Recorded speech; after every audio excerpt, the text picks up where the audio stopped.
Guys, ganito pala ang proseso ng paggawa ng aluminum na kawali sa India. Tinutunaw nila ng gusto yung metal na aluminum. Pagkatapos, yung natunaw sinasalin doon sa hulmahan. Pero una, nagpapabaga muna sila ng coal, tapos ilalagay nila yung salangan, yung pinakakawali din na kung saan ilalagay yung mga aluminum, yung mga scrap na aluminum. Pagkatapos yan, inaayos nilang mabuti yung mga coal na yon, nihahanda nila yung mga scrap aluminum na yan. Tapos yan ay dadalhin dun sa tunawan. Ayan, hinahakot nila yan at ilalagay na yan dyan sa kawali rin na pinagsasalangan. Pagkatapos nyan,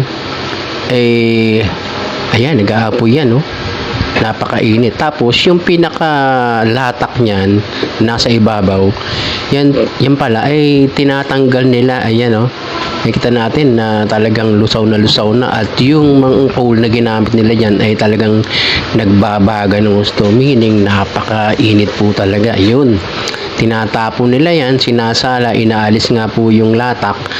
Ayan, para malinis yung pagkakatunaw ng metal aluminum na yan.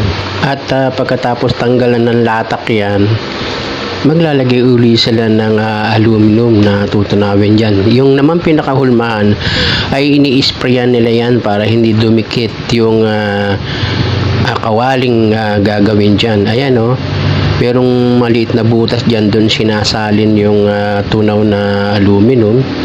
Yan, hulmahan po yan Pagkatapos, tetestingin nila kung pwede nang alisin yung kanilang hinuhulmang kawali. Ayan, may kita niya naman, medyo maingit nilang tinatanggal yan. At ayun, yan na po yung resulta nung hinulma nilang kawali. Siyempre mainit pa yan, ipitin yan ng tongs ba ang tawag doon. Yan. Pagkatapos yan ay dadalhin sa ibang department. Ayan, kinikis-kis yan, pinakikinis, ginagamitan ng kikil yan. Yung mga gilid, tinatanggalan din po ng talas yan, kasi matalas yan na pwedeng makahiwa. Ayan. Pagkatapos, yan totornuhin din. Yung pinaka-outer layer ng kawali ay tinatanggal nila. Minsan kasi nagsisilbing design niya yung pagdaan sa torno na yan. Ayan, kaya pala minsan nakikita natin yung mga kawali, may mga stripe. Yan yung pinakalabas Kaya pala ganun. Yan ay dumaan sa makina. Pagkatapos yan pinagsasama-sama nila. Ipe-prepare naman dyan yung pinaka-handle ng kawali. Ayan, tinikikil nila, tinatanggal yung mga excess na metal kasi medyo matalas yun. Tapos i-drill nila yan, siyempre para magkaroon ng butas.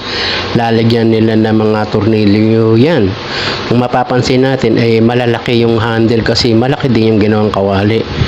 Ayan, binutasan na kasi dyan na padadaanin o dyan ilalagay yung mga tornilyo para doon sa handle. Ayan, kinakabit na rin nila yung handle.